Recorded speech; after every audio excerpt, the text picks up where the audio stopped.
کیونکہ جو شخص اپنی روزی دینے والے کو نہیں جانتا اس کے پیچھے نماز جائز نہیں ہے۔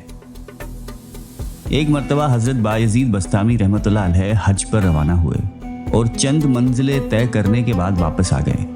جب لوگوں نے وجہ پوچھی تو فرمایا کہ راستے میں مجھے ایک حبشی مل گیا اور اس نے مجھے اسرار کے ساتھ کہا کہ خدا کو بستام میں چھوڑ کر کہاں جا رہے ہو؟ چنانچہ میں واپس آ گیا۔ مقتول ہے کہ حضرت بایزید بستامی رحمۃ اللہ علیہ ریاضت میں اس درجے غرق رہتے تھے کہ ایک ارادت مند جو 30 سال سے آپ کا خادم بنا ہوا تھا، جب بھی وہ سامنے آتا تو آپ پوچھتے کہ تیرا نام کیا ہے؟ ایک مرتبہ اس نے عرض کی کہ آپ میرے ساتھ مذاق کرتے ہیں کہ جب بھی میں آپ کے سامنے آتا ہوں آپ نام پوچھتے ہیں۔ آپ رحمۃ اللہ علیہ نے فرمایا کہ مذاق نہیں کرتا، بلکہ میرے قلب و روح میں اس طرح اللہ کا نام جاری و ساری ہے کہ اس نام کے سوا مجھے کسی کا نام یاد نہیں رہتا۔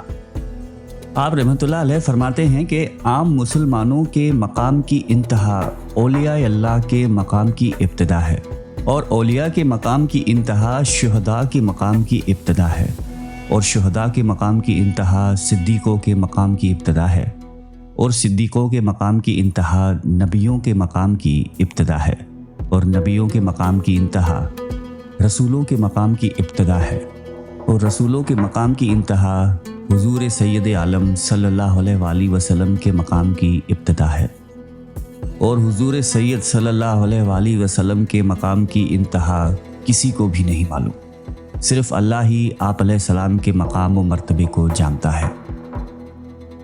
حضرت ذوالنون مصری رحمۃ اللہ علیہ نے آپ کے پاس پیغام بھیجا کہ اے بایزید، رات کو جنگل میں آرام و سکون سے سوتے ہو، قافلہ تو چلا گیا۔ آپ نے جواب میں ارشاد فرمایا کہ کامل تو وہ ہے جو رات کو سو جائے اور صبح کو قافلہ اترنے سے پہلے منزل پر پہنچ جائے۔ حضرت ذوالنون یہ سن کر رو پڑے اور کہا کہ بایزید تمہیں مبارک ہو، میں اس مرتبے کو نہیں پہنچا۔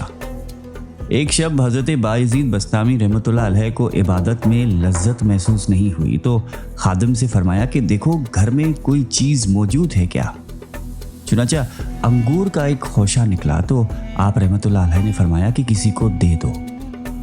اس کے بعد آپ رحمۃ اللہ علیہ کے اوپر انوار کی بارش ہونے لگی اور ذکر و ریاضت میں لذت محسوس ہونے لگی۔ ایک مرتبہ ایک شخص حضرت بایزید بستامی رحمۃ اللہ علیہ کی زیارت کو آیا اور جب واپس جانے لگا تو کہنے لگا کہ میں نے آپ کی کوئی کرامت نہیں دیکھی۔ حضرت بایزید رحمۃ اللہ علیہ نے فرمایا کہ تم نے اپنے قیام کے دوران میرا کوئی عمل خلاف سنت دکھا؟ تو اس شخص نے نفی میں جواب دیا۔ پھر آپ رحمۃ اللہ علیہ نے فرمایا کہ اس سے بڑھ کر اور کیا کرامت چاہتے ہو؟ آپ فرمایا کرتے تھے کہ میں سردیوں کی رات میں گدڑی اوڑے ہوئے ایک جنگل میں سویا ہوا تھا کہ مجھے غسل کی حاجت پیش آ گئی، لیکن شدت سردی کی وجہ سے میرے نفس میں کاہلی پیدا ہو گئی، مگر میں نے بھی گدڑی اوڑے ہوئے یخ بستہ پانی سے غسل کر کے صبح تک وہی بھیگی ہوئی گدڑی اس نیت سے اوڑھے رکھی کہ کاہلی کے جرم میں نفس کو اور زیادہ سردی کا سامنا کرنا پڑے گا۔ ایک دفعہ کسی نے دریافت کیا کہ آپ بھوک کی کیوں زیادہ تعریف کرتے ہیں؟ خواجہ بایزید بستامی رحمۃ اللہ علیہ نے فرمایا کہ اگر فرعون بھوکا ہوتا تو انا ربکم الاعلی نہ کہتا۔ کسی نے ایک ایسے شخص کو مرنے کے بعد دیکھا جو اعمال صالحہ سے بہت دور تھا اور پوچھا کہ تیرا کیا حال ہے؟ تو اس نے کہا کہ اگرچہ میں بہت گناہ گار انسان تھا مگر اللہ تعالیٰ نے مجھے بخش دیا۔ پوچھا گیا کہ کس وجہ سے بخشش ہوئی؟ تو جواب ملا کہ ایک روز حضرت بایزید رحمۃ اللہ علیہ اپنے رب کے حضور دعا مانگ رہے تھے اور میں نے ان کی دعا میں آمین کہا، لہذا ان کی دعا کی بدولت مجھے بھی بخش دیا گیا۔ ایک مرتبہ آپ قبرستان سے واپس شہر تشریف لا رہے تھے کہ روسائے شہر کا ایک بگڑا ہوا نوجوان باجا بجاتا چلا آ رہا تھا۔ آپ نے اسے دیکھ کر لا حول ولا قوت الا باللہ العلی العظیم پڑھا۔ اس رئیس زادے نے اپنا باجا آپ کے سر اقدس پر اس زور سے مارا کہ باجا ٹوٹ گیا اور آپ کا سر مبارک بھی پھٹ گیا۔ دوسرے دن صبح کے وقت آپ نے باجے کی قیمت اور ایک حلوے کی پلیٹ اپنے ایک خاص مرید کے ہاتھ اس نوجوان کے پاس بھیجی اور معذرت کی کہ کل باجے کے ٹوٹنے سے اس کا نقصان ہو گیا ہے۔